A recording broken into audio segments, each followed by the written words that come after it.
Good morning, everyone. Welcome back, September, to our O.P.P. Detachment Board meeting.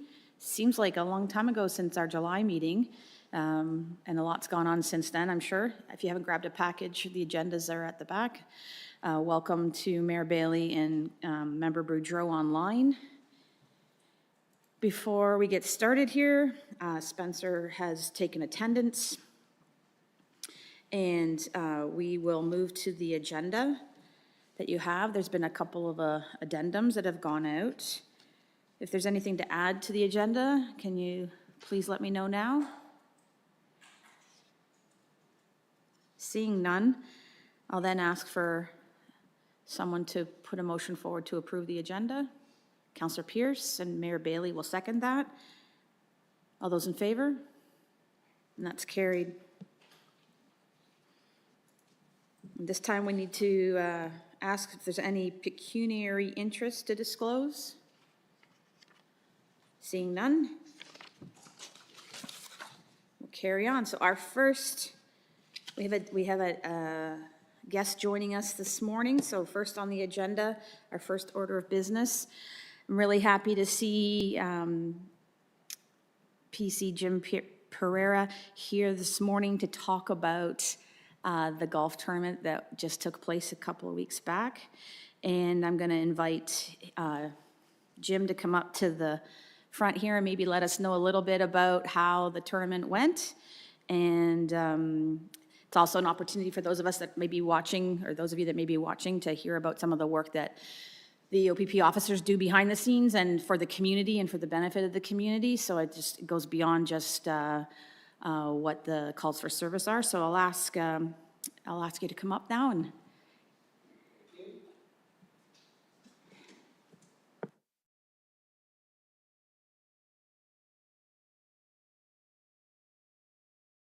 Great, thank you very much. Thank you, Chair. Appreciate you guys inviting me. My name is Constable Jim Pereira. I've been with Brant O.P.P. for 25 years. And right now I work in property vault at the Detachment. So just a little brief description of myself. But I do want to talk about the emergency services golf tournament that the Detachment runs for our community. It actually started in 2022, our old Inspector Quinville. One time we were just having a discussion about how are we all going to get together after COVID?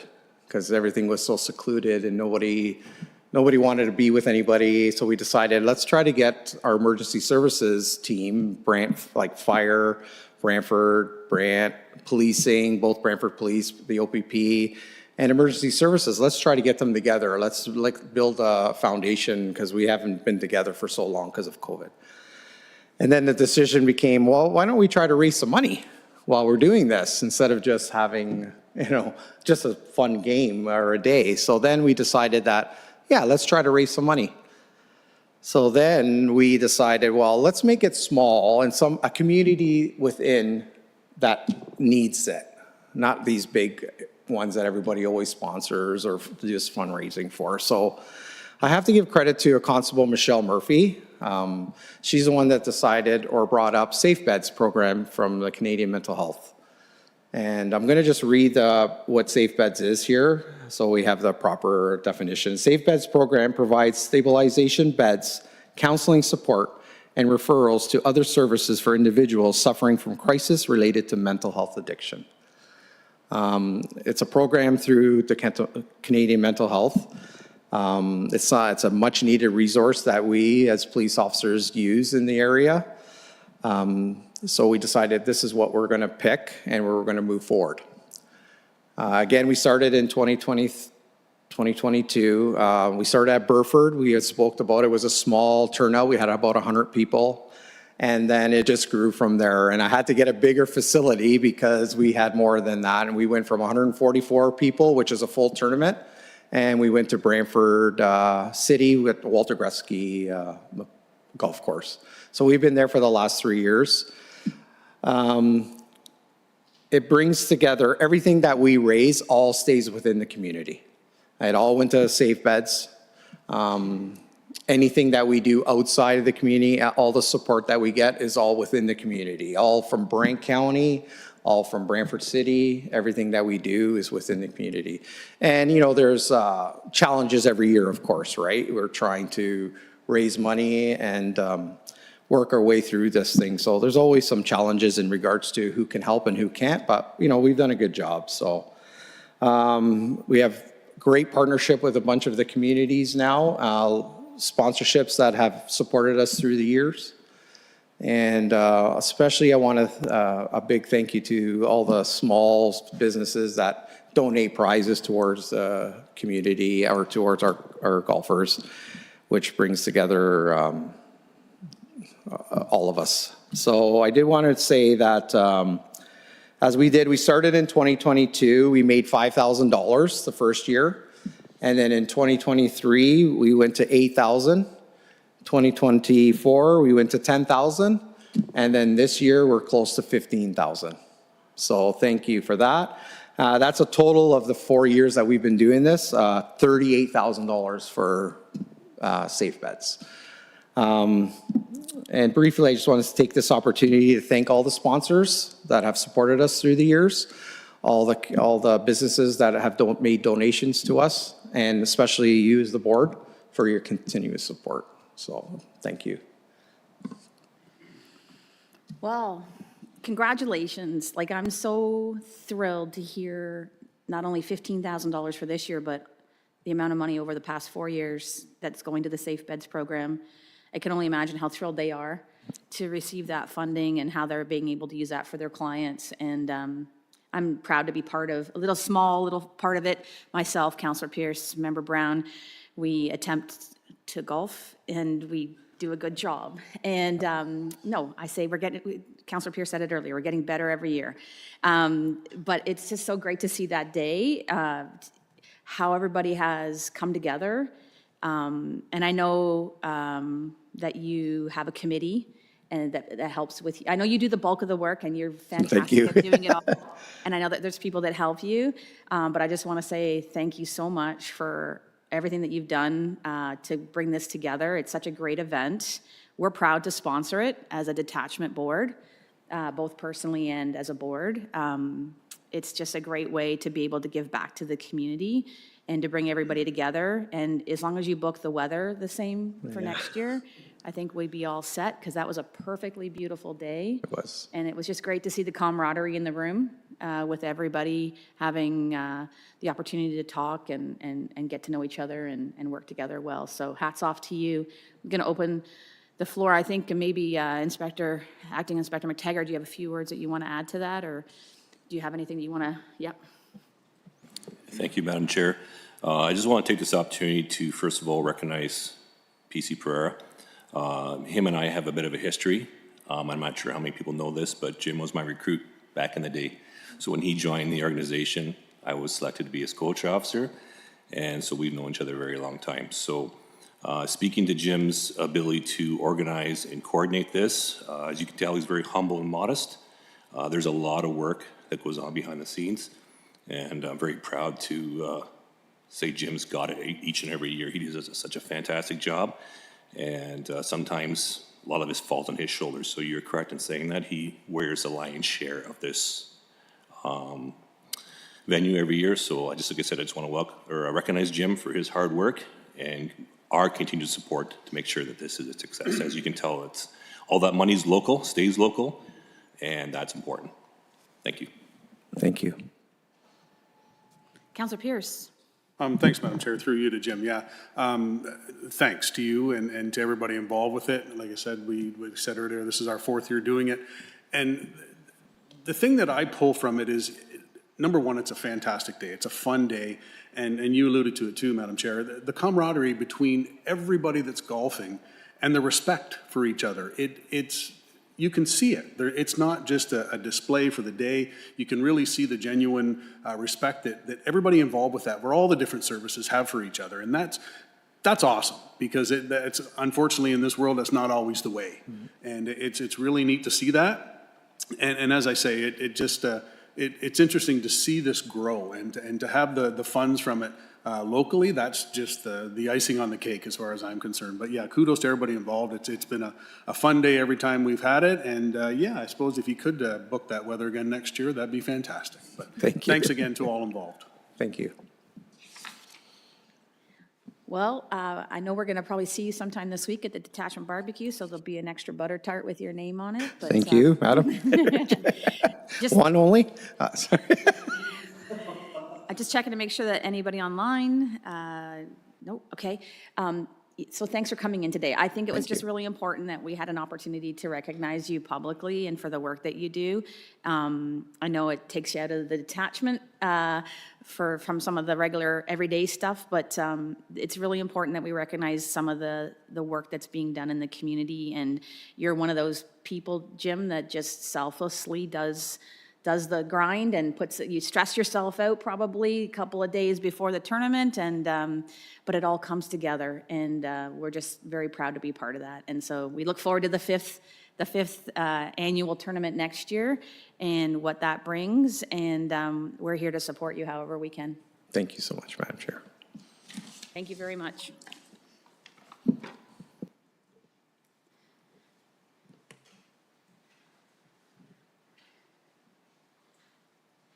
Okay, so with the rest of our agenda here, we have minutes from our previous meeting of July 22nd in our package. Are there any errors or omissions that need to be corrected at this time?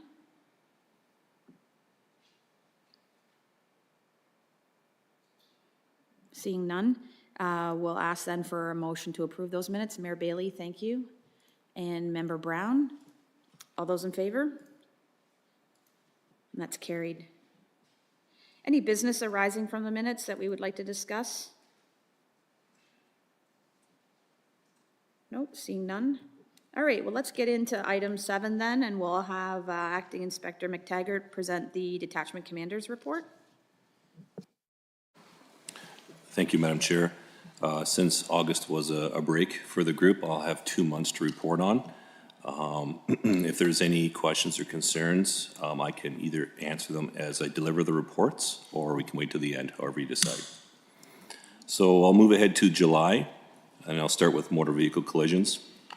We had no fatalities. We had 10 personal injury collisions and 49 property damage collisions for a total of 59 for the month of July. Moving ahead to criminal code and provincial statute charges laid. In the month of July, we laid 33 criminal code non-traffic, 13 criminal code traffic charges, 263 highway traffic act charges, 1 liquor license charge, and 26 under the other category. Moving ahead to violent crime. For the month of July, we had 8 reported sexual assaults, 8 assault/firearm-related offenses, and 1 offense involving violence or threat of violence for a total of 17. Property crime, we had 5 break-inners, 11 theft over $5,000, 22 theft under $5,000, 16 frauds, and 20 mischiefs for a total of 74. Drugs, didn't have any reporting drugs on this period, although I do have something to speak to regarding an investigation we did that involved this. I'm still looking into this because we have been laying drug-related charges. I'm just not sure why our analysis is not picking it up. So I'm going to look into that further because it consistently month after month it shows zeros, and I know for a fact that's not the case. So please bear with me as I source that. Moving ahead to public complaints, we had none for the month of July. Patrol hours, we had 946 patrol hours, cruiser patrol hours, 16 on our ATV, 123 for patrol hours for a total of 1,094. Youth charges, we did not have any youth charges again for the month of July, and PC Vitalis does a really great job at his role with the school in mitigating and diverting some of those charges, and I could speak to that with the local report that I have drafted as well. Our mental health act occurrence, we have 29 reported mental health occurrences for the month of July. In year-to-date, that totals 202.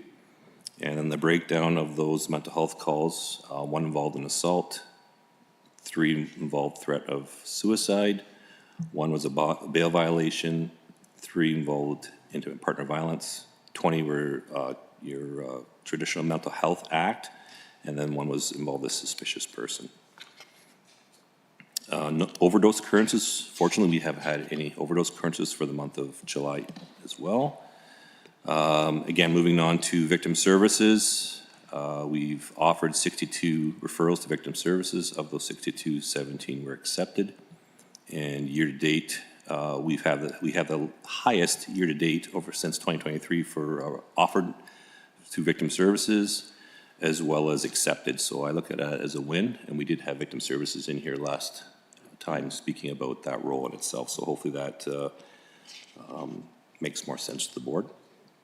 And that's the Dutch Commander report. I will reflect on some of the local pieces that the board has asked for in the past. Actually, well, I'll touch on first of all, Member Stryker, you talked about the PROS program during our last meeting and wanted an update on that. So I do have an update for you, and that might be this timely to address that first off the bat. So PROS is Police Resource Outreach Supporting Education. And that program is designed to replace the KIDS program that we traditionally give to our classes. It's a very new program. So PC Murphy did attend a launch by the Ministry of Education as well as Brantford City to participate in a kind of a mock scenario, what that would look like. Like I said, the program isn't off its feet yet with the O.P.P, but we are looking into it. But again, the purpose of that is to replace the aging kids program that we presently have in the schools. So hopefully that helps. So moving on to our community mobilization officer. So PC Murphy reported 29 mental health occurrences for the month of July. Our MCERT worker through SOAR responded to 7 of those crisis calls, and 14 were sent to COAST through SOAR as well for referrals. Of the 29 mental health calls, 6 were apprehensions, 5 were admitted to hospital, and 3 were released. And our time in the emergency room, I know month after month I report on this, with apprehensions was 16 hours and 24 minutes times 2. The mean time was 2 hours and 44 minutes. And time in the emergency room ranged from 32 minutes to 10 hours and 20 minutes. PC Murphy does a great job with MCERT, and she continues to work on some prolific caller and encouraging services through that individual. She also has oversight on the YIPPY student program that we had, and also she participated in the Special Olympics Games. And in the month of July, we also had a Tim Hortons camp, and she participated in that as well, as did I, on Green Lane. So that was a great piece. Our youth resource officer, PC Vitalis, he was involved in 41 youth occurrences. 41 youths involved in 30 occurrences. Those range from criminal code, provincial offenses, domestics and family disputes, as well as mental health and police assist calls.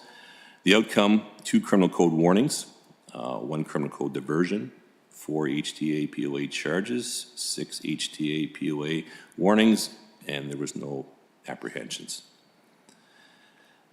He continued to support through the summer. We had numerous camps in the county, and PC Vitalis attended the Scotland Fire Station for the Junior Firefighters Camp, and was also the venue manager at the Green Lane Sportsplex for the Special Olympics Games.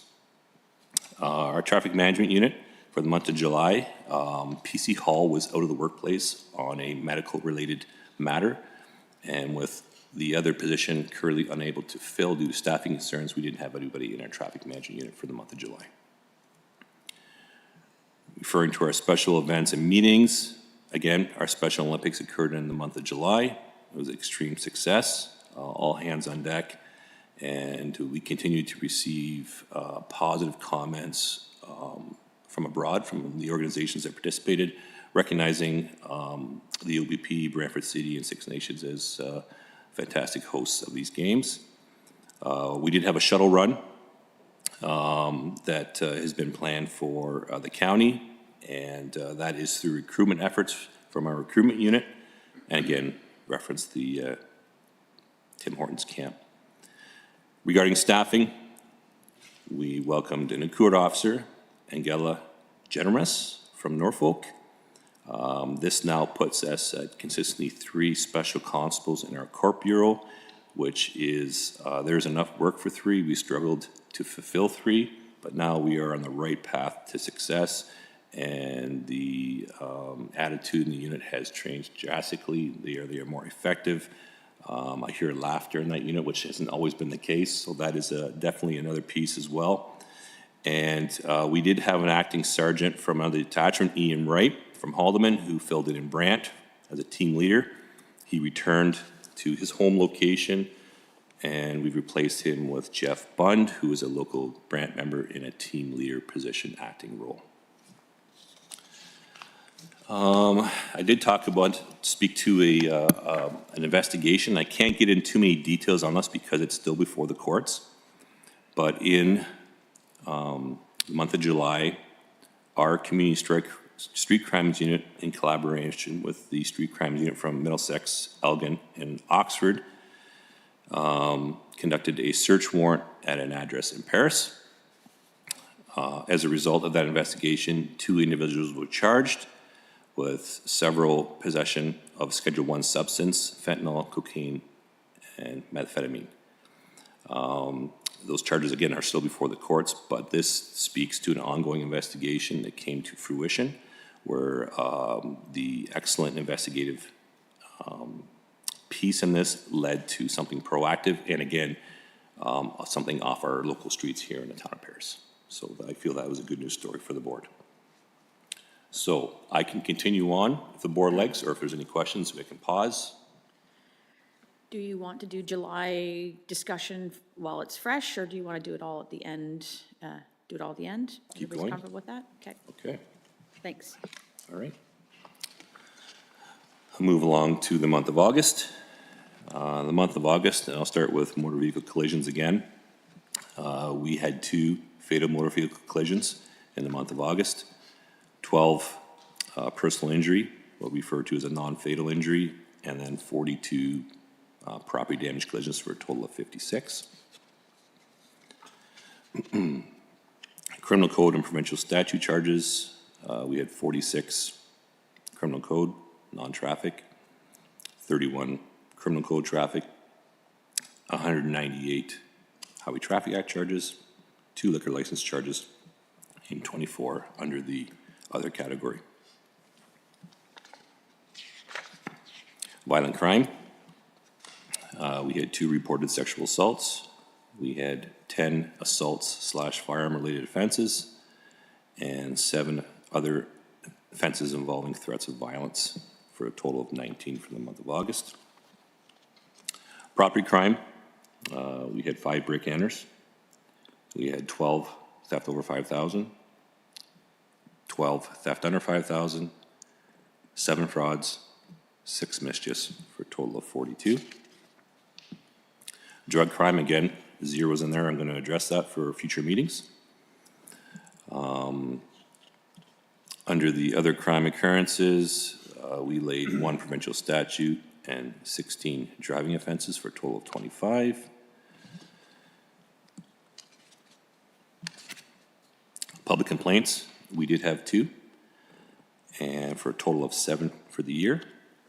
Under our daily activity reporting hours, we had 840 hours of cruise patrol, 1.25 hours of motorcycle, and 142 hours of foot patrol. Youth charges, again, we didn't have any youth charges for the month of August.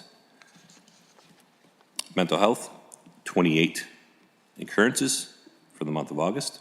1 was deemed unfounded for a year-to-date of 229. And of those occurrences in August, 5 were attempt or threat of suicide, 1 harassment, 1 intimate partner violence, and 21 that were classified as mental health act. We had no overdose occurrences for the month of August. Referrals to victim services, again, we have 56 offered. 18 of those were accepted for a year-to-date of 468 offered and 140 accepted. So that's my report. I'll get into our local updates once again. I'm starting with our community mobilization officer. So again, we spoke to the 28 mental health related calls in the month of August. Our MCERT worker responded to 5 of those crisis calls and 14 were close referrals. 9 of those mental health calls resulted in apprehensions and 7 of those 9 were admitted and 2 were released. Total time in the emergency room, 1 day, 3 hours and 50 minutes times 2. Mean time in the emergency room, 3 hours and 5 minutes. And time in the emergency room ranged from 15 minutes to 9 hours and 19 minutes. Again, similar to the month of July, PC Murphy was continue working on a prolific offender with our MCERT worker, as well as the EP student. She did attend Iroquois Falls in Northeast region to support an evidence search investigation. Moving on to our school resource officer, PC Vitalis, 46 youth involved in 44 occurrences that range from criminal code, provincial offense, domestic and family disputes, mental health, and then police assist. Of those calls, 2 criminal code warnings, 2 HTA POA charges, 8 HTA POA warnings, and 0 mental health apprehensions. Again, to support the firefighter camp, PC Vitalis got a hold of our highway safety division and they attended the junior firefighter camp, as well as PC Vitalis was involved with the Paris Fair, which was the end of August. Traffic management unit, once again, we had one individual out of the workplace we weren't able to fill due to staffing, and then the other member, again, was out of the workplace for medical. They are now back, so that will move forward, as well as I do have an update for the board regarding that second position that we are unable to fill for the summer. So with us now moving into September, and I know I'm jumping ahead to next month's report, but I just wanted to let the board know that we will have 2 full-time positions back in the traffic management unit starting immediately. So PC Pam Novak, she was one of the candidates for the initial selection back in January. She's going to fulfill that role until the end of the year. So between her and PC Hall, we'll have a good selection of people to fill that. Special events, we had the Miracle Treat Day, which I attended myself. You can't go wrong with a blizzard. And I was also assisting our recruitment unit with a shuttle run in St. George at the arena. So that, again, was another great turnout. And then on a positive note, you may have seen this individual on our social media. PC Enzo Coletta is now our media officer. He's replacing John Buchert. So in the month of August, he was transitioning into that role, and so he did some shadowing with John, and Enzo is officially in that role now. So kudos to Enzo. And that is my reports. I think he likes to say he's the CEO. Correct. Yeah. Correct. Of the Brant Detachment, which is Community Engagement Officer. For those of you that have met Enzo, you'll know he has quite a lot of energy, so that's great for that position. Okay, let's open it up for some discussion and any kind of questions, clarifications. I'm sure Mayor Bailey? Yeah, through you, Madam Chair, the fraud that you spoke of, I think you said 6 or 8 or something of fraud. Is it the good old-fashioned frauds with past checks and things like that, or is it mostly virtual now? Through the chair, Mayor Bailey, we are seeing a wide variety of fraud attempts. Some of them are the traditional scams that still seem to make their way around the community. But we are seeing some Bitcoin. It's really all over the place right now. And it is a priority for us to get the education out to our residents to be mindful that when someone asks you for something, please source that and don't take it on face value. Yeah. Good. Thank you. Member Brown? Thank you, Madam Chair. I've got a few points that I'd just like to touch on. You've answered a lot of them already. My page numbers were prior to this, so they're different. But the tickets for the traffic management unit, you categorize those in two areas, current and then since inception. Is there any way we can get those broken down by the last, either by year, if you want the whole thing in there, or individually, so it lets us see the trends that are developing in there? I think that would be most helpful to us. Through the chair, yes, Member Brown, I'm sure we can break those down to not only include the month, but are you referring to month over month for the year? Or even just the year. Okay. You've got like 81,000, can't find it right there, but you've got 81,000 since 2021 to today. It would be nice to have 24, 23, so we can see, and then where we're actually at now. And I know it was put on pause for the summer, but it would still be nice to have those available to us. Absolutely. Okay. And then on the drug stats, there's a data problem here, because I'm seeing some stuff that you're doing, but it's not showing up there on either of the months. And you've already touched on that, but that was something that I was looking at. When we get into the theft, and you have theft over 5,000, I think we discussed this before. And I know I still believe theft of motor vehicle is a separate criminal code offense, as opposed to theft over. Through the chair, Member Brown, the theft over 5,000 is essentially all motor vehicle charges, or thefts. The theft over, traditionally, that category is not, and I looked into this, and I was told that the theft over 5,000 encompasses those vehicle thefts. All right. So those are all motor vehicles then? Majority of them are, yes. And then the other part that I think that we're missing it, and if we didn't have this supplemental report, you guys are doing fantastic work with the youth in the community. And if we didn't have the supplemental report from the one that you're putting forward here from the O.P.P. provincially, we wouldn't see that, because it shows in the report that zero's all the way down.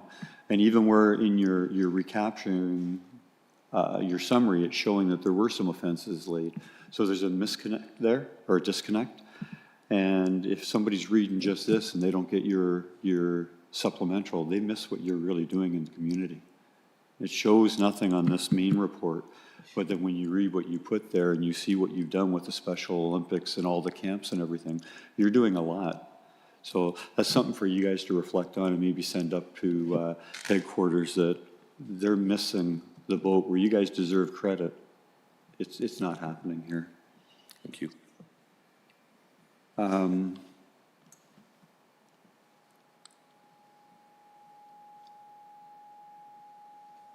And the last thing that I have is in patrol hours. I know it's summer and whatnot, but they're obviously significantly down. One of the concerns that I have, and we've raised this before, is the ATVs. And they continue to operate inappropriately and cause harm and whatnot to the farmers, to the fields, and they cause dangerous situations within the community. I know they've been down this summer, but it would be hoped that there's something that we can do in the future to curtail that so that it doesn't expand to where it used to be.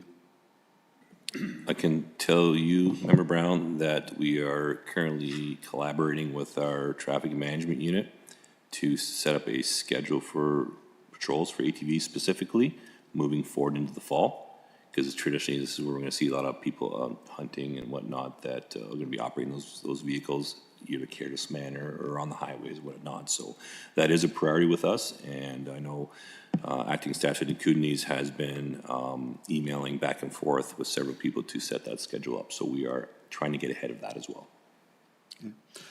And the very last thing that continues to be disappointing to see, but this is a decades-old problem, is the amount of time that our resources are spending in the hospital.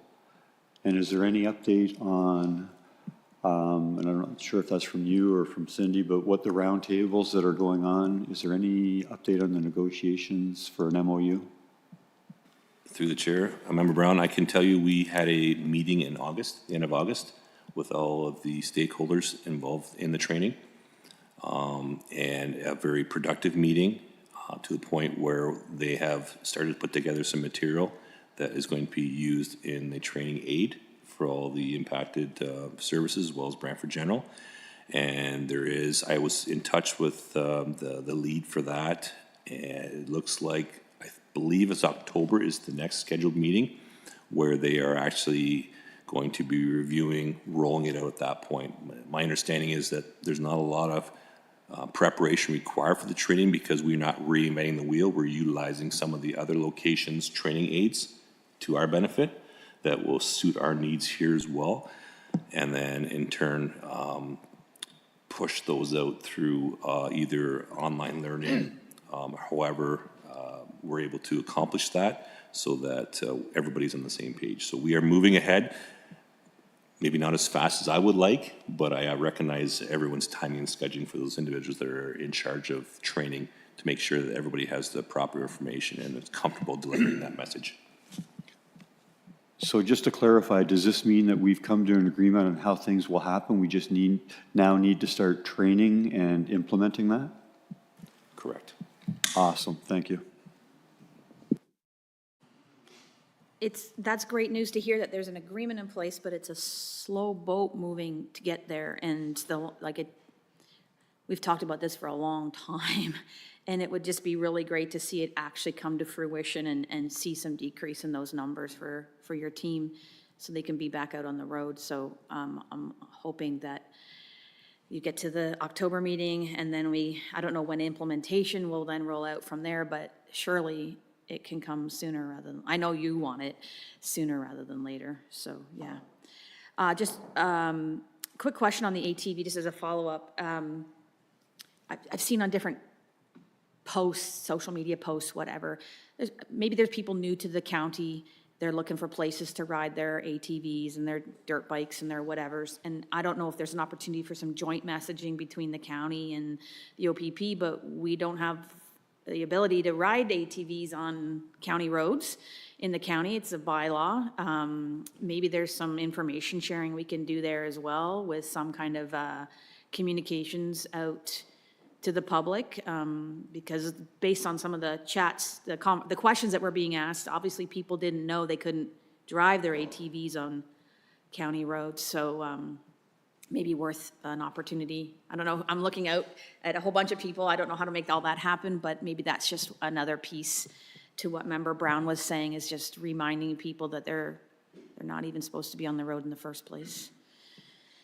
Madam Chair, I appreciate that. We are definitely, I have on my schedule a few things to address. One of those is the ATV messaging out to, because I don't feel we can do that enough to remind people that the county does not support nor does it have a trail system here for use of off-road vehicles, so that you're basically tied to your own property and nowhere else. Does it happen elsewhere? Absolutely it does, and that's where we do our best there as well. So I'm also mindful of harvest season coming up as well, so trying to get ahead of that. So there's a few priorities on my list here, but definitely it's timely. I believe Cindy's going to add to that. Through you, Madam Chair, the county has heard similar concerns for sure, and our communications team is looking at some messaging around that. So, I think we're happy to connect with the O.P.P as well and coordinate that message to get out to a broader audience. Perfect. Thank you. I'm sure there's other conversations and questions. Councillor Pierce? Thanks, Madam Chair. Yeah, a few of my questions were answered too, and it may seem like I have a lot, but it's 2 months, right? Let's not forget that. So I'm going to start off when we talk about the timely thing. One of the things I'm going to be bringing up from Council Liaison is an email I received from somebody in Scotland regarding ATVs, so we'll talk about that at that appropriate time. I'm going to circle back to what you were saying to Member Stryker there for pros. Police resource outreach, what's the S? Supporting education? Thank you. Just to clarify, that's the Grand Erie District School Board's name for the program, correct? Right. Yeah. Right. Correct. Okay, so we're going to just roll through these. I'll go to July 1st. for criminal code and provincial status charges laid. Now, just to confirm, those are not convictions, those are just charges that were laid, correct? That is correct. Now, how does that relate to, if you go further down into the clearance rate? Is the clearance rate associated with those charges laid, or is it overall charges?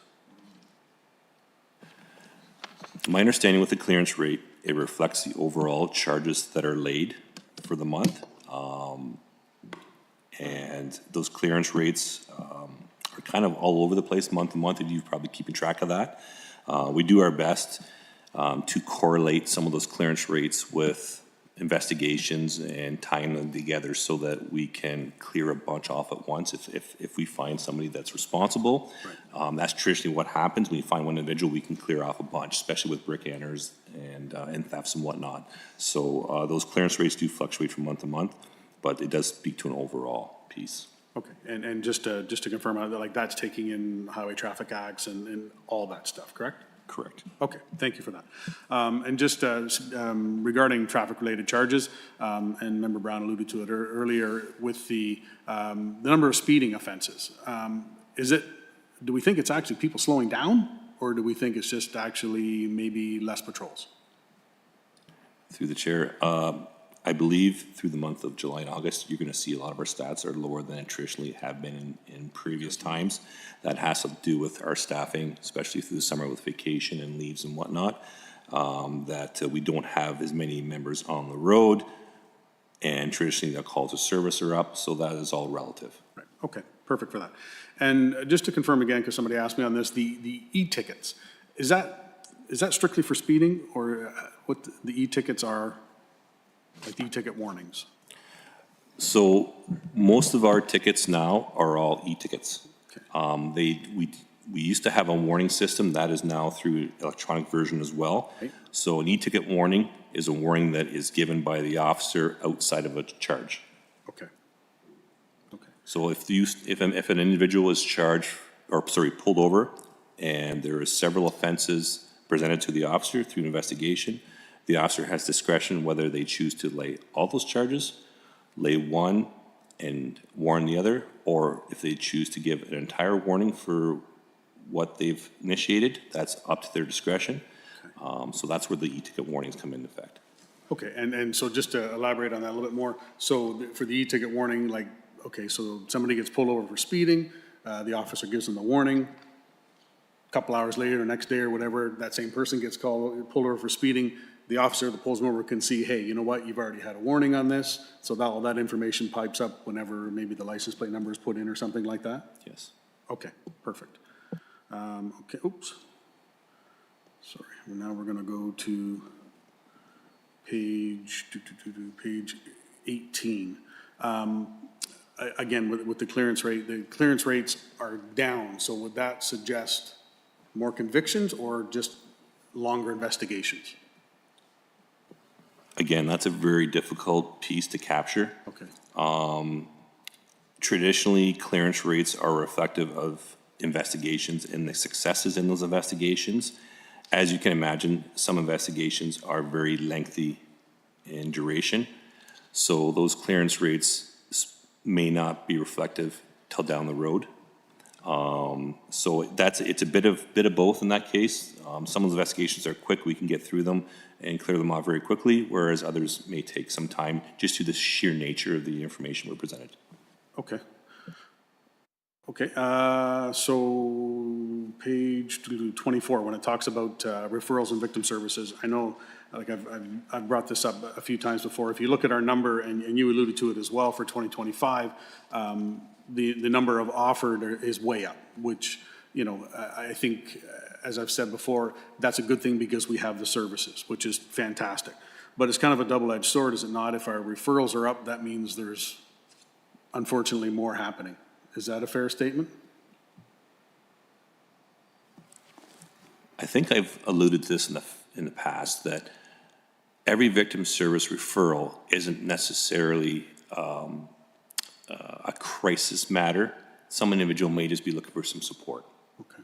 So those referrals, and I encourage all of our members that if you come across an individual that is struggling, and then struggling is a wide term for many things. Sometimes just an offer of support for something very minor is enough to satisfy and to address that person's challenges versus something on the other end where they're in sheer crisis mode and they need those supports. So the offered versus accepted, I know Victim Service did present on that. And it's a tough one to capture because just because we're doing a better job at offering those services doesn't mean that those individuals necessarily need those services either. So it kind of goes both ways, if that makes any sense. It does, and I appreciate that explanation. Like I said, I'm just happy that we have the services there.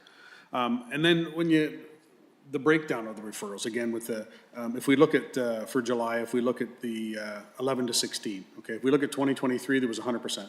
2024, 25%, 2025, 0%. Again, is there any way to get, is it 0% because there wasn't any? Or is it 0% and we had, 15 referrals and none were accepted? Is there any way to get a breakdown of how many referrals go to each of those segments? Good question. Councilor Pierce?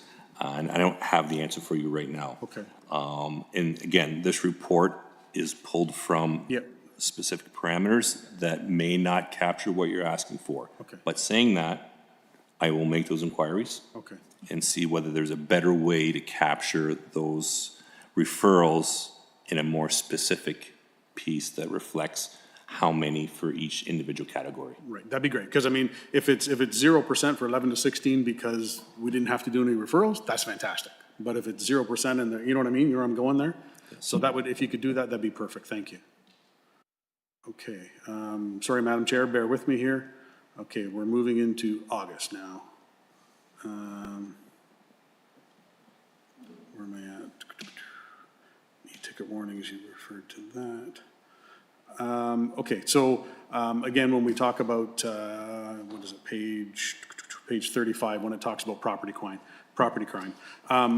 If we look at the theft over 5,000, and I know we've kind of talked to this, and I don't want to, rebeat the horse here, but if we look at the theft over 5,000, as we suggested, it's, the vast majority of those are vehicles. And with what we learned the other night up at the sports center there, it's gone up 52%. So has something changed, or is it just unfortunately the lay of the land and things are, as much as we're trying to clamp down on that, it's just whether it be, unfortunately people leaving their vehicles unlocked, leaving sometimes keys in the vehicles, that type of thing. It's just, like I say, with everything we heard the other night, there's some fantastic work going on to try and, trying to capture this. But when you see 52% increase on that, I'm just curious, did something change in that month? Through the chair, Councilor Pierce, this is a tough one, and to try to identify, because there's so many parameters here as well when it comes to supply and demand, especially for some of those high-end vehicles. We did speak to that in the meeting where there's a demand for those high-end vehicles, so we're seeing those automatically getting stolen. But I did report back, I believe, in June on the rise we're seeing in those vehicles from the early 2000s. So technology has progressed where now those higher-end vehicles are now accessible to those individuals that are choosing to take them.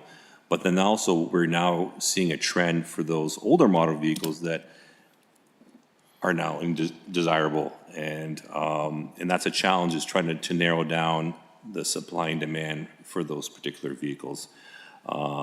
So for me to answer your question with some validity and some specifics, I'm not sure I can, when it comes to where we're seeing those vehicles go, other than a lot of them are overseas. We're still seeing that. That's still a thing.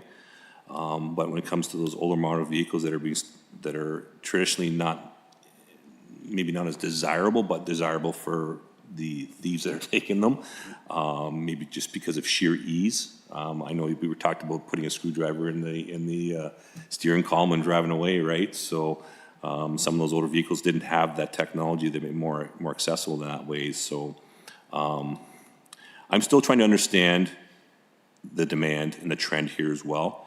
And our community street crime unit is doing a fantastic job. Rod Group presented as well on some of those great things that they are ongoing. And education, I think, is key here as well. And that's why we have these venues to educate the public, not only on protecting your vehicle, but protecting your property through the safeguard. There's lots of options you can do to make your property less desirable for someone to, first of all, come on there, let alone start snooping around.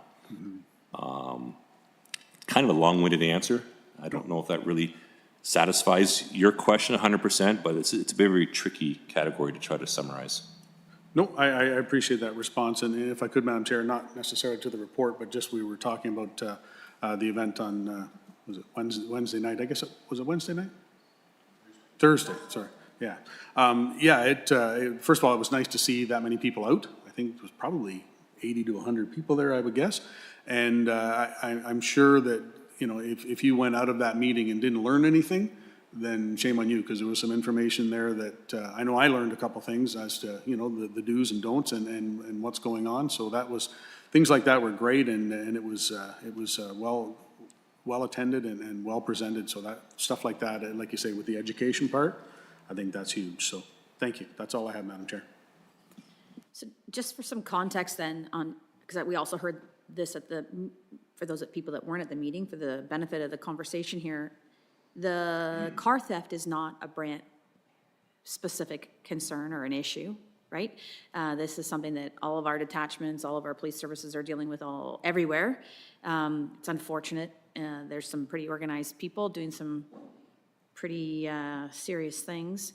But I think your points about how do we as citizens prepare ourselves, take care, you know, some of us live in more rural areas, some of us live in more urban areas, but these people find our stuff wherever we leave the opportunities, locking our vehicles, taking our possessions out of our cars, doing that kind of thing. I guess I just wanted to make sure that the context of this isn't, while it's concerning to Councillor Pierce's point, it's very much on trend with what I guess you've seen with other detachments and other police services. Madam Chair, that's correct, 100% correct, is Brant obviously has an issue, but we are not alone in that. And my peers from other detachments are trending the same way we are and trying to get ahead of it themselves. So collectively, as a service, as a province, we are doing our best with the tools that we have to try to combat this, but it is a challenge. Any other questions or comments on the July or August detachment commanders' reports?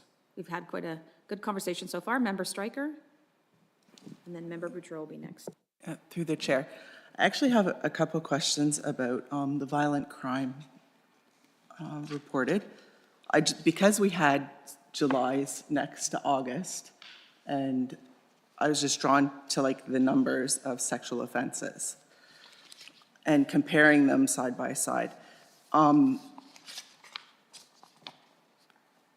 Page 14, I believe, here we go.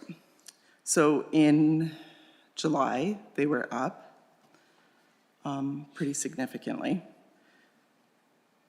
And I'm just wondering if you can speak to that, and then also to the numbers just as the report goes through. 8 plus 2 is 10. For some reason, the year-to-date is actually 1 more than what's here. So there is something funny going with the reporting. So those are just 2 things that I noticed. Through the chair, Member Stryker, so sexual offenses, and I hate to say this, but traditionally in the summertime, we do see a spike. It's usually correlated to individuals that either are on vacation, summer camps. It seems to be the summertime provides more of an opportunity, and I don't want to use that term, but it seems year after year that is the case, more of an opportunity for individuals to take advantage of others because they are in those venues that open them up to vulnerability. And I know that we talked about advocating for individuals to protect themselves and know what to do. But again, in some of these circumstances, because they're very sensitive in nature, that we don't always see the individuals reporting these types of acts. They're very embarrassed for many reasons. So those that do come forward, I think it's just a seasonal piece that we see year after year.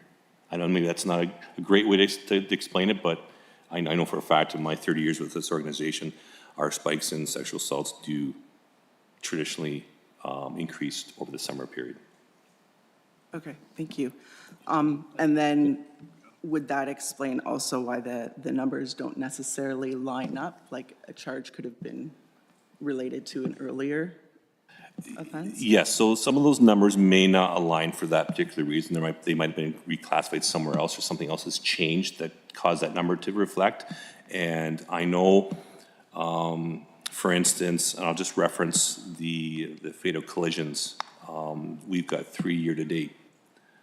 One of them may not be a fatal collision, but it was captured that way. And I can't get into a whole more detail than that, but there was another piece to that one that because an individual was killed in a manner that involved a motor vehicle, that manner may not have been the sole reason for that. So that exactly could have happened. Sexual assault is that those reported acts may not actually have happened the way that was reported.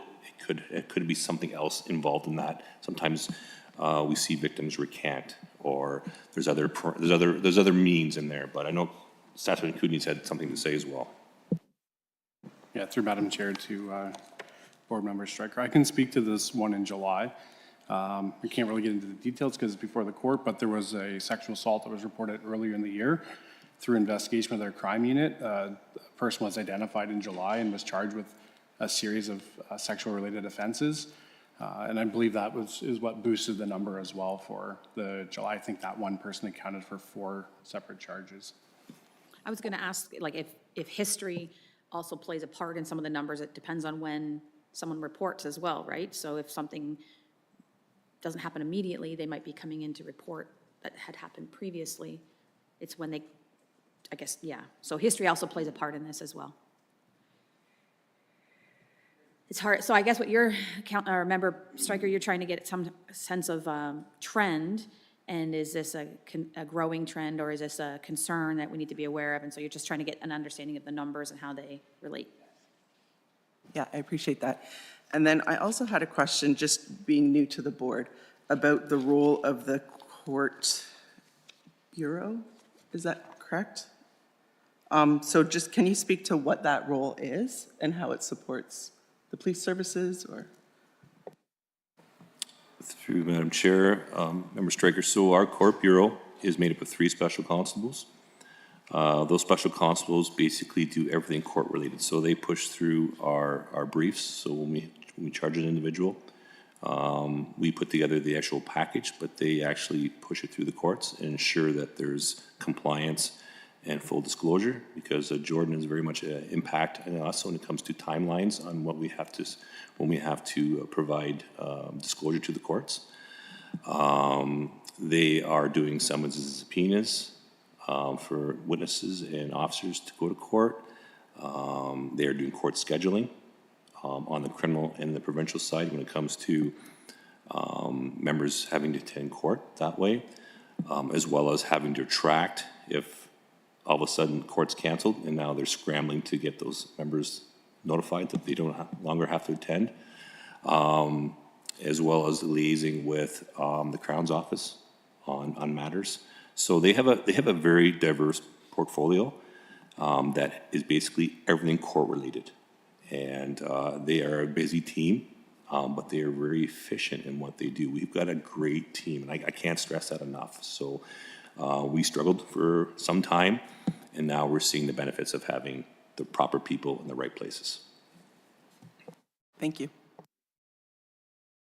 Member Boudreau, oh, sorry. Yeah, Member Boudreau, then Member Brown. Thank you, Madam Chair, and through you, I want to circle back on the clearance rate just for a second, because I thought I understood it. Now I'm a little fuzzy on it. So I just have one question, which is, my understanding of the clearance rate was a fundamental difference is the difference between somebody being identified and charged versus somebody being identified and ultimately convicted. My idea of the clearance rate was once the conviction was actually through the court and they were actually found guilty of that, that was clear. But obviously, if we identified somebody that we thought that was the person, for whatever reason it wasn't, and it didn't go through, that wouldn't hit the clearance rate. So I'm just trying to understand, is it a difference between being charged and ultimately found guilty?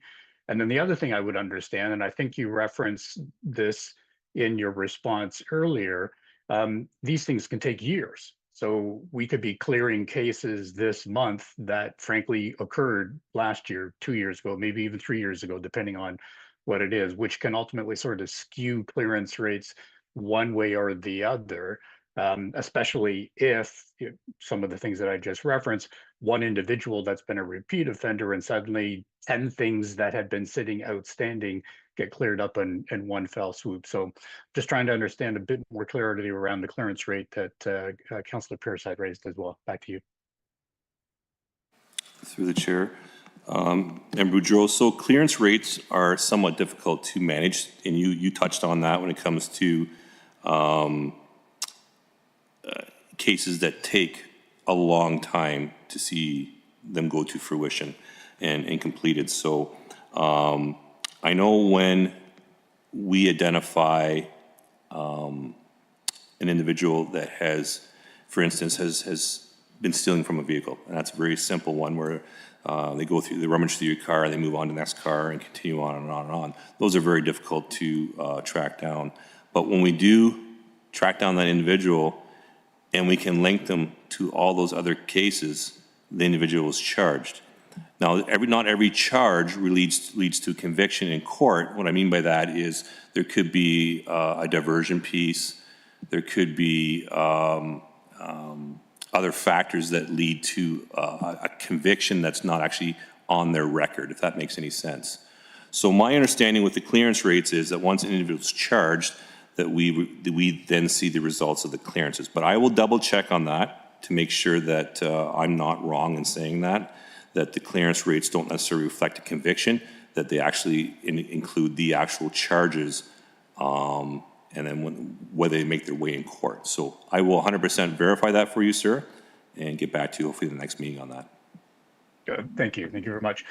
One other question that I had, and I know I've touched on it a couple of times, and I'm just always looking for trying to get understanding a bit more, which is around the public complaints. So we're up to 7 complaints on a year-to-date basis now, and I know we can't identify individuals, nor should we be identifying individuals. But from a trend perspective, certainly at the board level, what am interested in trying to understand is a slightly further breakdown. So if I take a look at 7 complaints, is that one individual in the public that potentially has had an encounter 7 times with the local constables, and as such 7 complaints have come out of that? Or is that 7 individual complaints? And then likewise on the officer side, are we talking about 7 different occurrences and 7 different officers, or are we talking about 1 officer or 2 officers where there's multiple complaints? And again, I understand this is not about names, gender, any of that. It's just trying to understand a slightly better understanding of what's actually driving some of these increases in complaints. Back to you. Through the chair. So this is very timely. I just had a conversation yesterday with one of our detective sergeants in our provincial standards unit, and anticipating some of the conversations in our board meetings, I did bring up how our conduct complaints are captured. So our professional standards unit, they're the ones that generate those calls, and they're the ones that see this through, whether it's through LECA, the Law Enforcement Complaint Agency, which was the old OIPRD, or whether it's a different means of a complaint. They're the ones that are tracking these and managing these conduct complaints. So I can tell you that for the month or for the year, if we've had 7, I don't have that in front of me right now, but if we have had 7, those will be 7 separate conduct complaints. It's not unusual to see conduct complaints from individuals. Some of them are absolutely, from the officer's perspective, they were in the wrong. But a lot of these, as you can imagine, are disgruntled individuals that are not getting the just desserts that they figure they should have in an investigation, and are a lot of times prolific in their complaints to the police service involved, that we will get them calling in on numerous officers for various matters. So, so to your point, yes, those are 7 separate complaints, but it could be potentially the same person with several different members. Does that help at all? Understood. It does, and thank you. Back to you, Madam Chair. So just on that note then, 7 complaints for the total of the year doesn't mean that any of them have been founded, haven't been, 'cause that would be made public at that point if somebody was to be found as in contravention. Is that correct? Madam Chair, that's 100% correct. You would know if an individual was found guilty of a conduct issue and a charge was laid. All those ones that are typically that you don't hear about are all unsubstantiated. There's no evidence to support those. So as of today, to date, there hasn't been any members that are charged from Brant. I think that's an important metric, is obviously, it's an open public system with the Law Enforcement Complaints Agency, but there's been no charges or convictions or any wrongdoing on anybody's part is part of the story, I think. Is this in relation to this? Yeah. Okay, yeah. Councilor Kerr? Thanks, Madam Chair. And yeah, just in relation to that, is there any recourse for that? Like hypothetically, let's say there's one person that put in all these 7 complaints and they were all found to be, unfounded, no facts, no anything to it. Is there any recourse back to that individual, or it's just a system that's open for that? I guess that's a rough way to put it. Through the chair, so the way the process is designed is an individual can raise a concern they have regarding the service they have received from a police officer. And if they choose to call in time and time again, we don't penalize that individual for doing so, especially if they are adamant that they are in the right. It's not like a situation of public mischief in the community where an individual is filing a false report.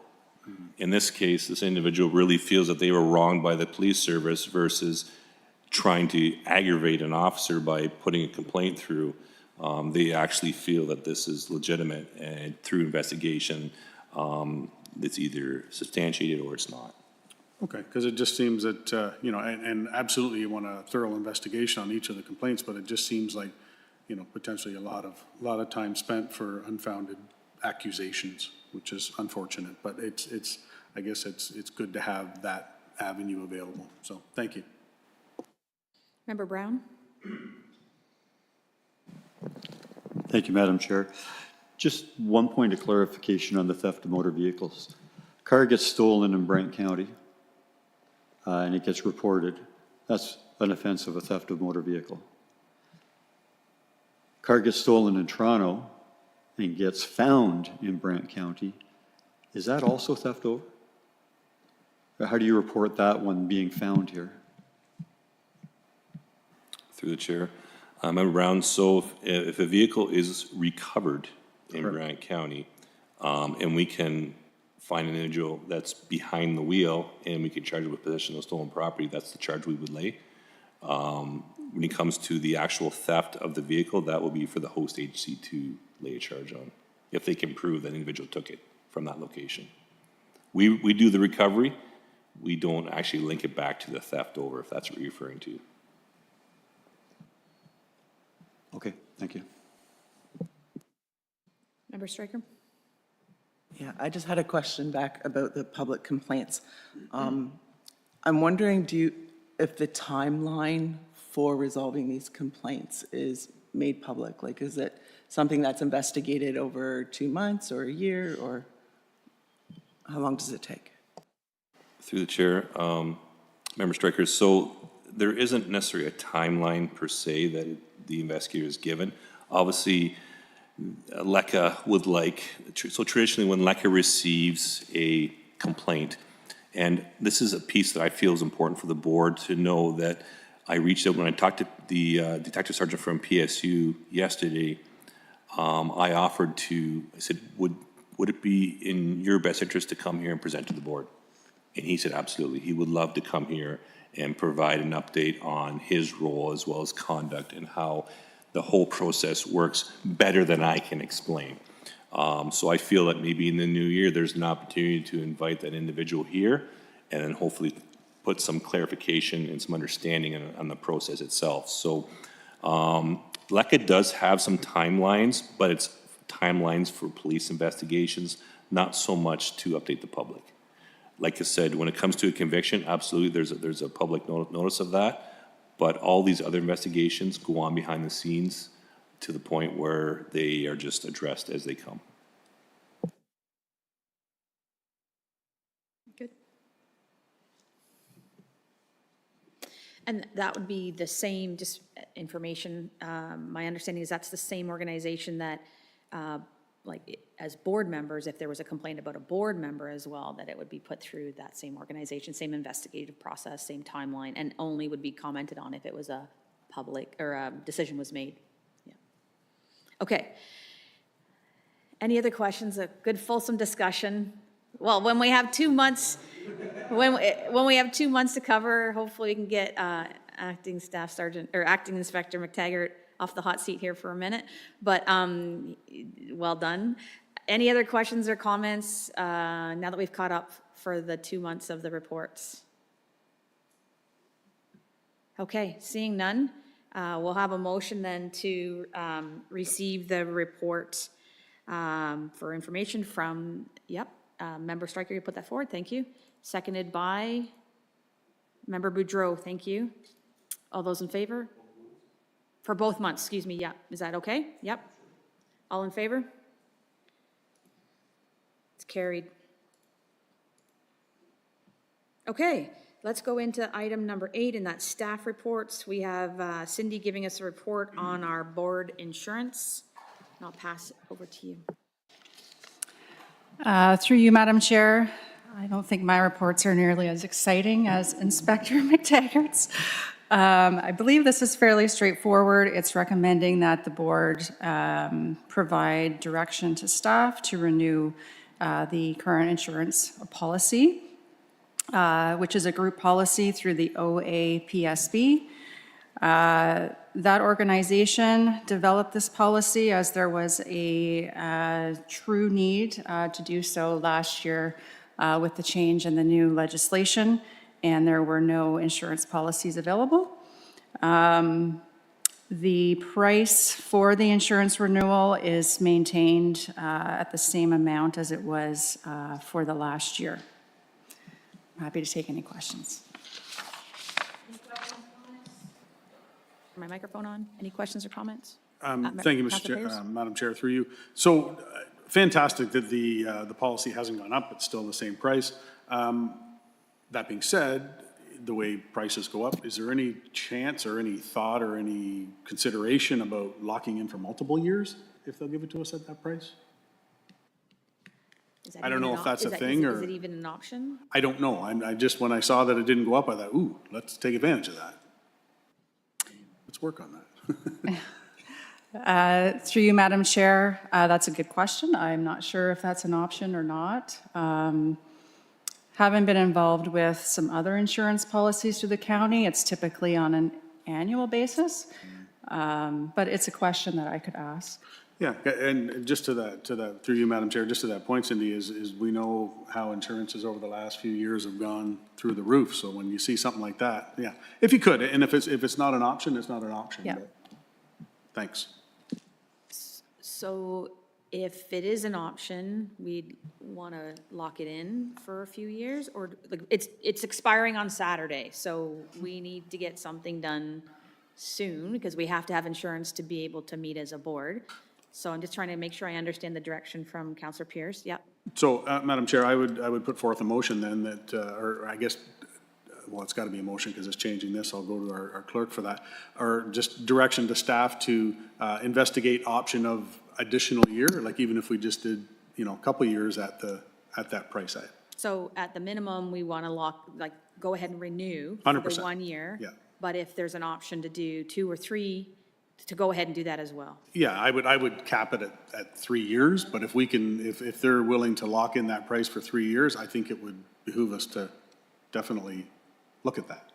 So I don't know, Mr. Clerk, if that needs a motion or just direction, but I'm willing to do either.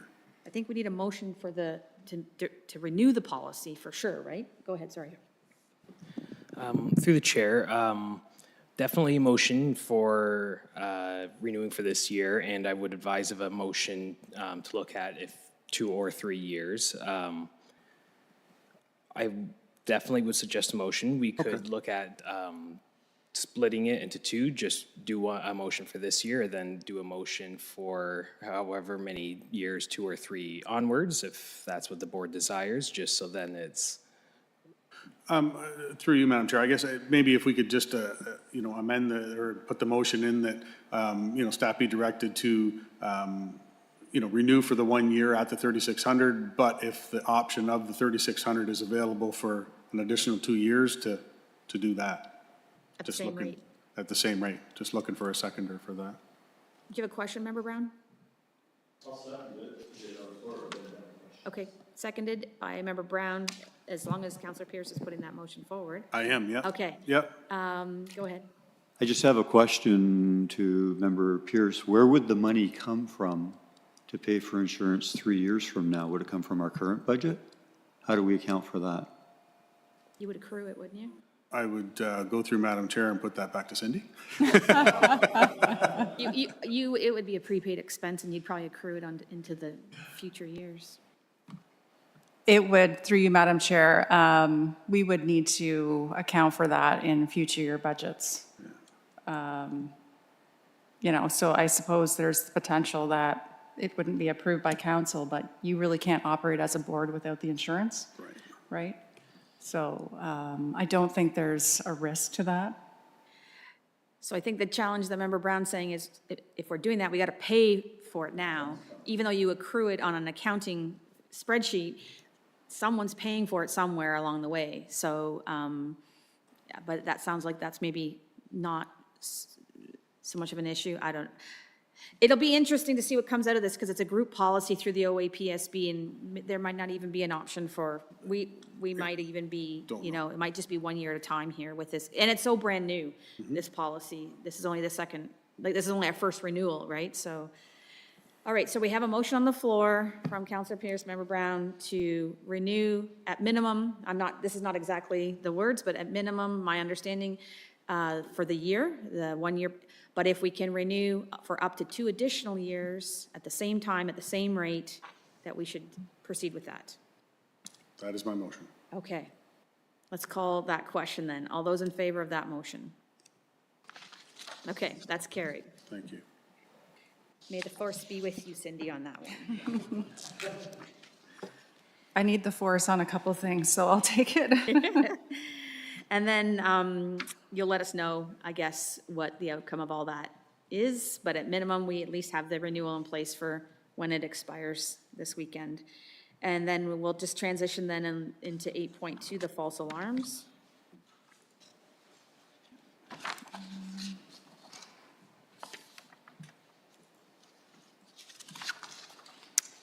Through you, Madam Chair. So this is our standard report, so that shows information over the last couple of months. And it is showing that over the same time period in 2024, there is a decrease in the number of responses, which equates to 6.6% at this time. So it is continuing to trend in the right direction. And the social media campaign continues around that with education. I just saw a post, I think a couple of days ago, through our county communication channels. And I'm happy to take any questions on that. This is such a mixed bag of a report. I don't know that we're still seeing on average this, like, August 22 calls total, July 17, June 23, May 24.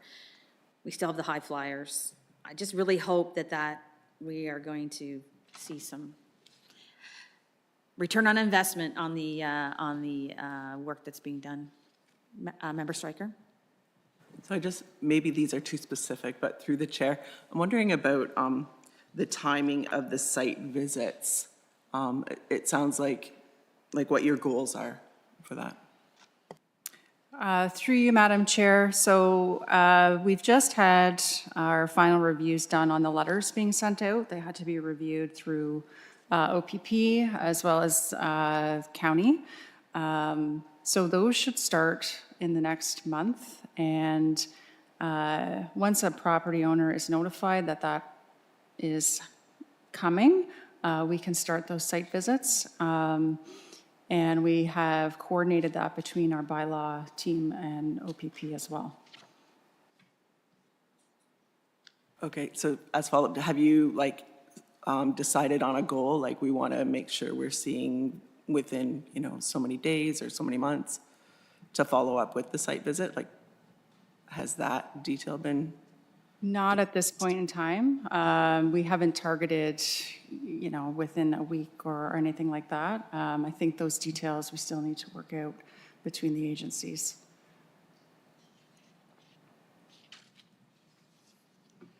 Any other questions on the false alarm report?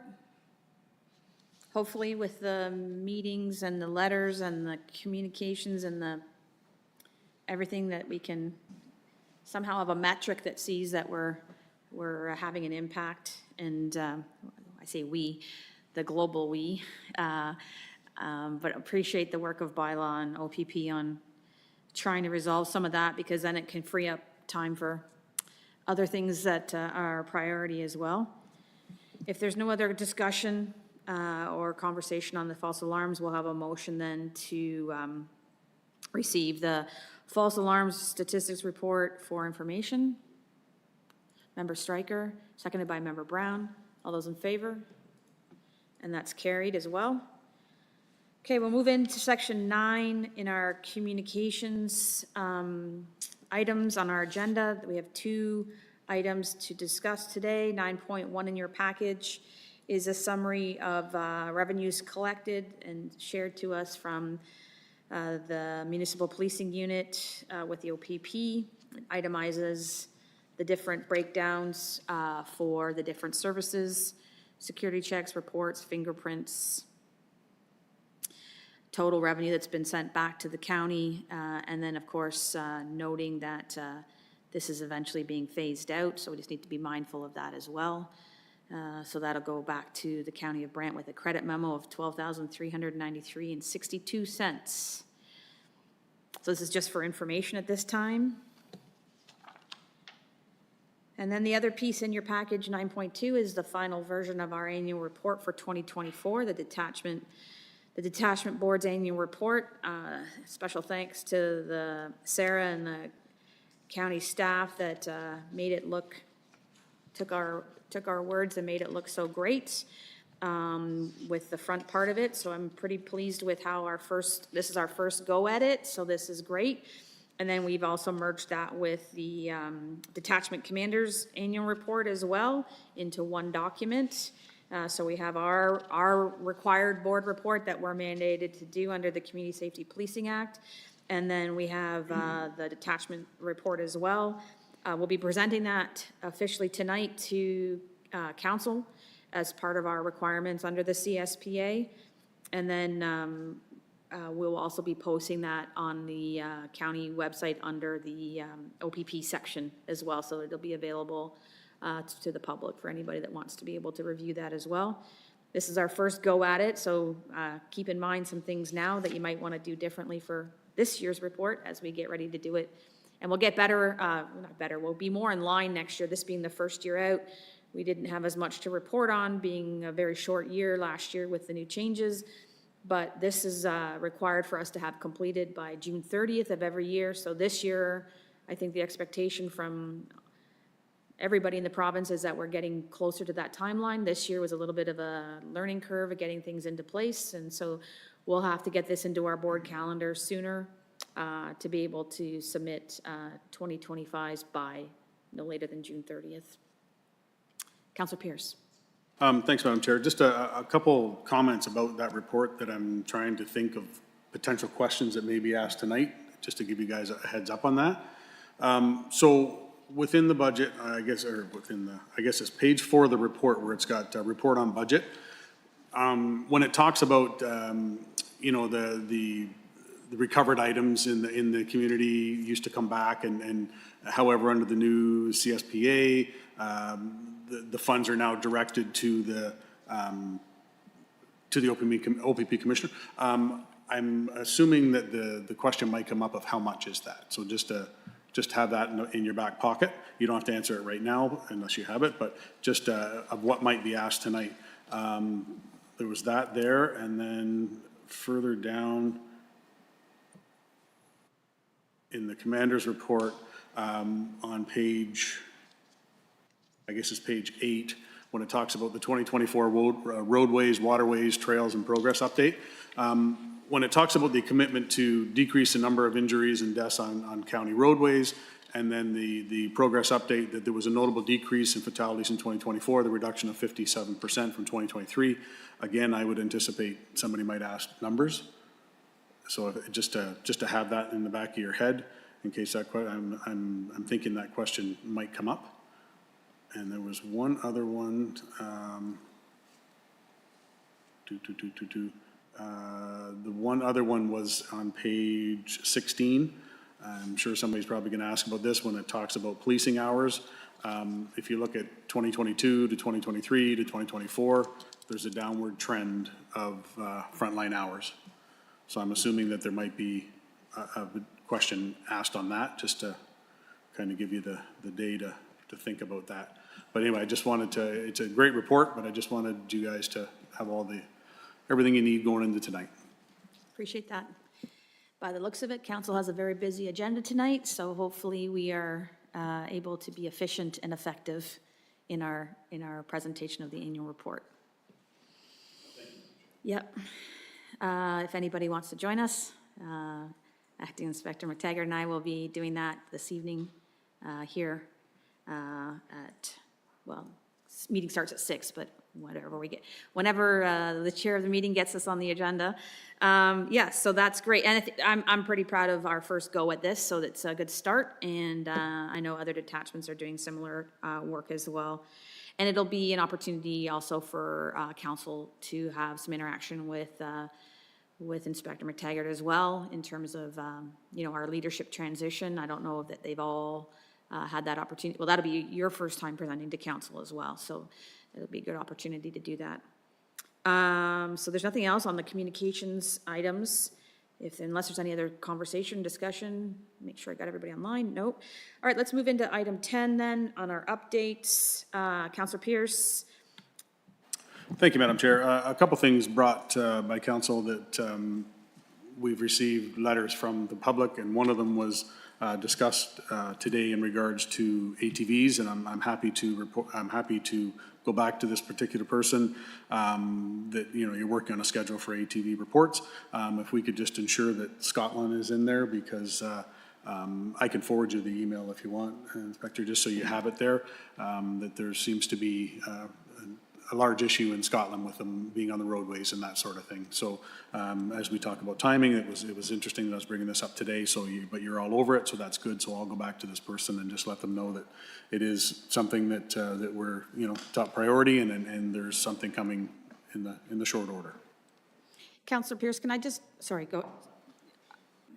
Sorry, Madam Chair. I just wanted to reiterate that if these individuals do have a complaint, they can definitely call our non-emergent number as well. Yeah, that 2 was report at a advised, time. yeah. Sometimes that's more efficient if we hear about it right then and there, and potentially we can get out there and potentially address it as it comes in, versus down the road where those individuals may never return to that spot. So that would be my only ask. Okay. Yeah, I will definitely put that back. I guess I was just going to follow. we have a communications protocol where those kinds of concerns are supposed to be forwarded and dealt with on a regular basis. So I just trying to find a way where it's not necessarily like, this isn't the meeting where we bring all these things. We're supposed to try and get them, like Inspector said, get them to the 1-800 number, bring them forward to, through that protocol. I don't know if that's a process that we can consider with this one as well, or? Yeah, so first of all, I just got this on Friday. And second of all, there's been correspondence back to them in regards to that, you know, reaching out on the non-emergency number. And then I had suggested that I would bring it up today as well, so, yeah. Right, but I don't know that this meeting's a forum for, if they have a concern, they should come as a delegation. This, like, I'm just trying to understand, I guess I'm trying to help us evolve to, how do we create connection with council and police service board, and I'm. Right, Yeah. so this came from the public to a counselor, and the counselor did a respond to the person, and brought me into it as police services board to bring it up at this meeting if it's, you know, to make the police aware. I would just, I don't know what others think, but I don't think that follows our communications protocol at all.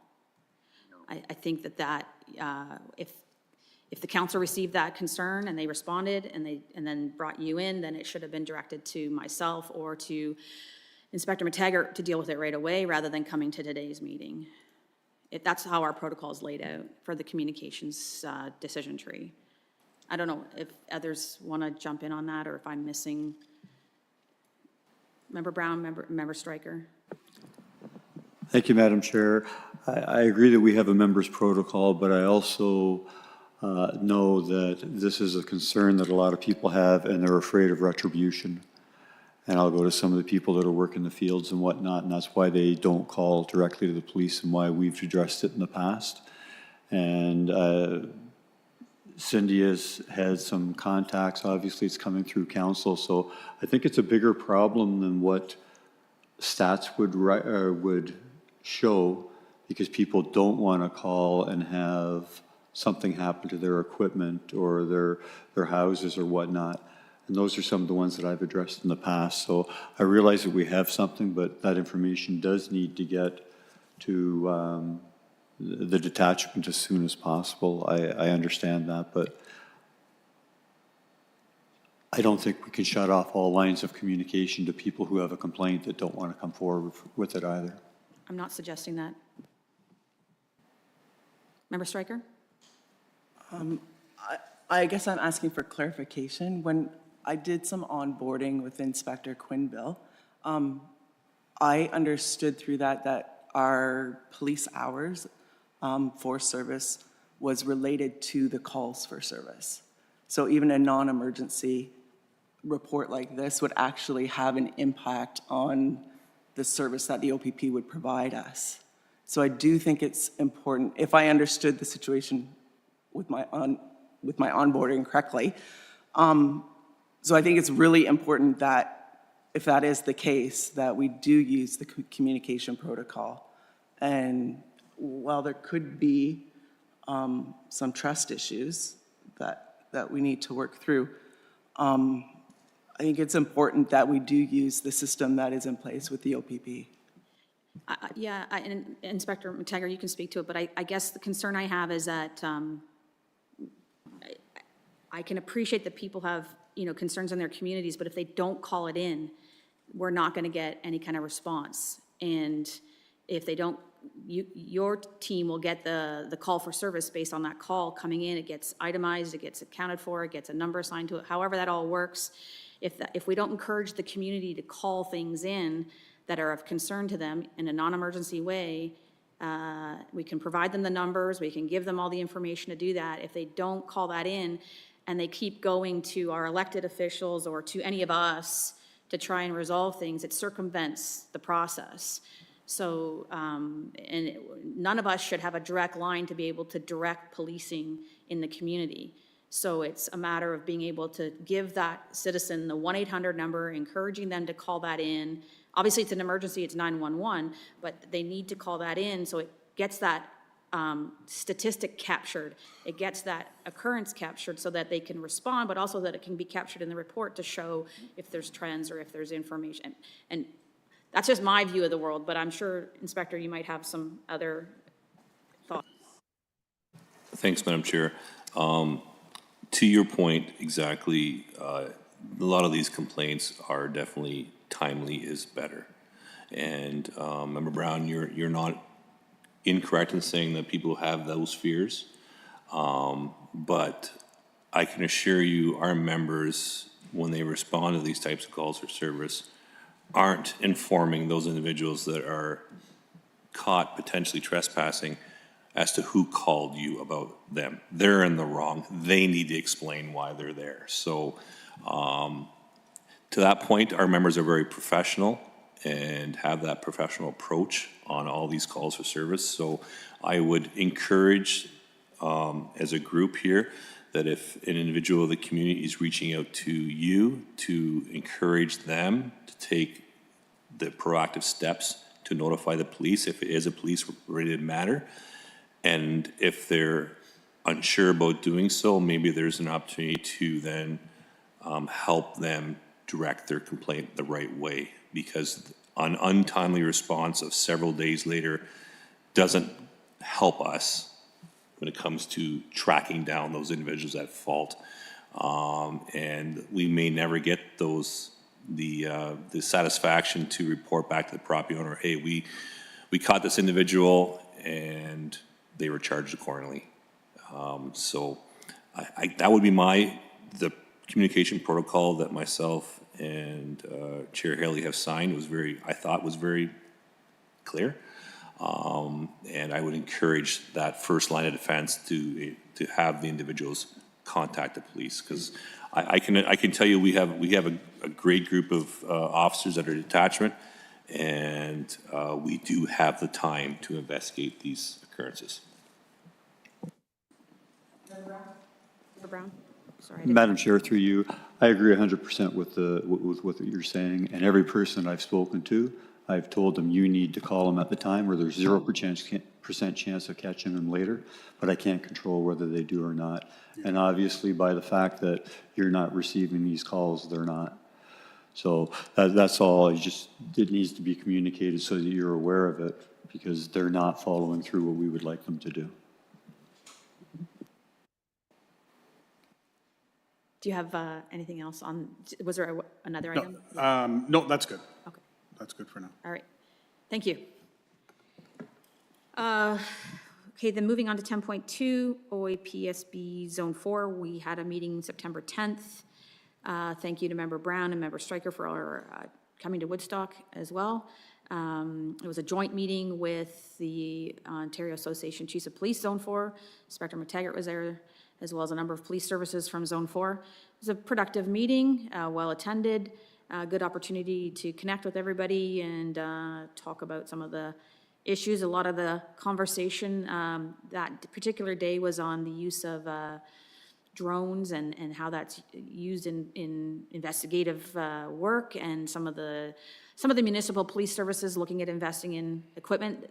O.P.P. already has some of that equipment, of course, but yeah, it was just interesting to see how different police services are approaching some of these calls for service. The next meeting of Zone 4 will be virtual. It's on November 19th. We have a speaker lined up to talk about the use of AI in policing and how that is evolving. So that should be interesting.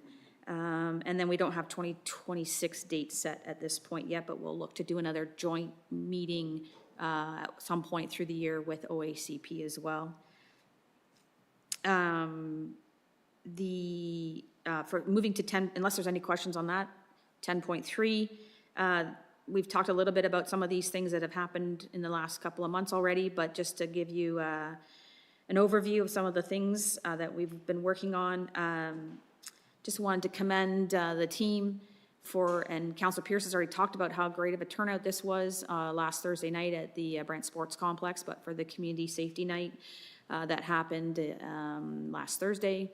Great turnout, loads, almost overload of information, but loads of information. Yeah, I think that was great, and I know there's probably some conversations about how can you do that again, maybe in some other parts of the county, which would be great. And lots of good information was shared by the different speakers. For those that weren't there, it covered things from Crime Stoppers to motor vehicle thefts and the trends. Really good speaker there. And then one of our officers talked about crime. I don't know what the exact topic title, but crime scene type investigations and drug-related work, and then the auxiliary talked about safeguarding your home. Am I missing anything? I think that covered Crime Stoppers, yes, as well, Crime Stoppers. And they gave out the Faraday pouches for your key fobs at that event. So it was a very good, I thought it was a very good collaboration. Like Councillor Pierce said, 80 to 100 people was a great turnout, all things considered. So that, I think, is a proactive community engagement opportunity. We did 2 detachment barbecues at the detachment in August, and they were very well received. Members were really, really appreciative of those. And we have 2 more coming up this week, Wednesday and Friday, and that'll get the 4 platoons covered and anybody else that is in the detachment. We've had a couple of community safety well-being committee meetings and transitioning more into a working group now with county leading that process with all the different stakeholders.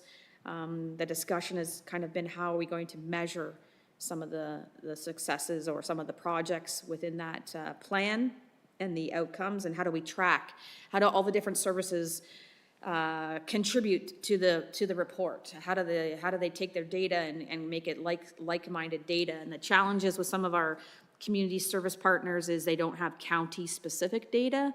Many of you know, some of the services are Brant. So how do we parse out just the county stuff to be able to show the true statistic? So that's one of the conversations that's taking place. Of course, we had the golf tournament there a couple weeks ago, which was a fabulous event for the Canadian Mental Health Safe Beds Program. And the manager there, the Safe Beds Program, talked about how the funding that is raised from the tournament helps clients get prescription medication, get paperwork, get their driver's license replaced, just things that we don't even think of, but that they are in crisis mode needing that kind of help. So that's so proud of that. And I think besides tonight, we have our presentation. I think that covers some of the work that I've been up to. There's been a couple of communications through the communications protocol that I've been able to work through, and Inspector McTaggart has resolved or has identified and resolved, just so that you're aware that those things are working through the system. And I think that's it, unless anybody has any questions. Oh, and I should mention, we have the plaque for Superintendent Quenville here if you want to see it, but I will be delivering that in October to her as well from the board. Thank you, Cindy, and your team for coordinating that for us. So, Member Stryker? Through the chair, I'm not sure if this is the appropriate place to mention this, but in August, I had the opportunity to do a ride-along, and I really appreciated the opportunity. My eyes were opened as to everything the police, the O.P.P., how they serve us so well in Brant County, and I was really appreciative of PC Tony. I hope you can send my thanks through to him as well. It was an amazing opportunity just to see the vast calls and the speed at which they transition between things, the amount of paperwork they do. They serve us very, very well. I appreciate. I'm glad you had an opportunity to do that. It's eye-opening for sure. Okay, so we'll move into item number 11 then. I asked that we put this on the agenda. So it's police check processing time. I know that I've had a couple of emails forwarded to me. I know Mayor Bailey sent me one or two, and then I've had a couple of other ones come in to me as board chair, just with respect to the time it takes to get police checks processed. And as we know, we used to have it done locally, and now it's moved to a provincial system, an online system, and it's taken the whole province. It's, as it's submitted versus Brant just Brant specifically anymore. So there's been some concern about the timelines that might take, whether that's for employment, whether that's for volunteering, whether that's for educational purposes. We've worked through that issue, spent quite a bit of time talking to Inspector McTaggart about, what can we do, what are some of our options, what are some of the challenges in terms of that process. I am going to ask Inspector McTaggart to talk a little bit about some of the work he's done on this file, but I just, for the sake of those that might be watching the meeting, because I know it's riveting, it's really important if you are looking for a police check that you give yourself the space, like the timeline. It's not a 2-day turnaround. We need to be mindful of the process that it takes to do the work. So if you are looking to get a police check taken, get done, make sure you get that in well enough time. If one of the people that I've been back and forth with, they're volunteering, the group that they're volunteering with did not give them a lot of time to get their police check processed and handed back in order to be a volunteer. So those organizations that are seeking volunteers that require police checks, you also need to get that information out to your volunteers within enough time to be able to give them the runway to be able to submit. So it's all about timing. Nonetheless, we all know that is a concern. We don't want to be an impediment to the good work that volunteers do, or employment or education. But I know that we've had a couple of great conversations. Initially, my request to you folks was going to be that the board consider writing a letter to express our concerns about the timelines, because they seem to have varied. But there's been some updates and some progress made, and I'm going to ask Inspector McTaggart to maybe give that update so that changes maybe our direction on the issue. Thank you, Madam Chair. So I'm pleased to update the board, and this is still very much, I'll keep it high level because there's a lot of going on behind the scenes that I'm not permitted to share. But as my organization has identified in Brant County, we've advocating for change, and I'm alive to the fact that this is a provincial issue. It's not just locally that we're seeing these challenges. The O.P.P has taken a proactive approach to identifying this and has come up with a solution to address the backlog. So I can't report on the specifics, but I can assure you that the organization, those checks and balances and the proposed solutions that are in place should accomplish what it's designed to do. So we should be seeing some messaging in the near future come out with the proposals of what is going to transpire. And like I said, I can't give away too much of it away, but I promise you that this has not gone on deaf ears. Our commissioner is very much alive to this, and between him and his command team, they have actively pursued options and solutions to address it, and I believe they've come up with a viable solution that's going to hopefully address the backlog that we've seen for so many months moving forward. So kudos to them for the work they're doing and continue to do, and hopefully we can support locally with those pieces however we can. I will advocate to do whatever I can here as the intern detached commander to move this forward and continue to alleviate the backlog that has caused so much stress for all those individuals going through that process. Thank you. So I'm not asking for a letter at this time because I would like to see how this rolls out, give them the opportunity to roll out. They've heard us through the conversations that Inspector McTaggart and I have been able to share on the issue through the different communications we've had. I know that you've taken it up to your command, and I appreciate that they've heard us. And certainly it's not just Brant that's encountering this challenge. It's a provincially wide, backlog.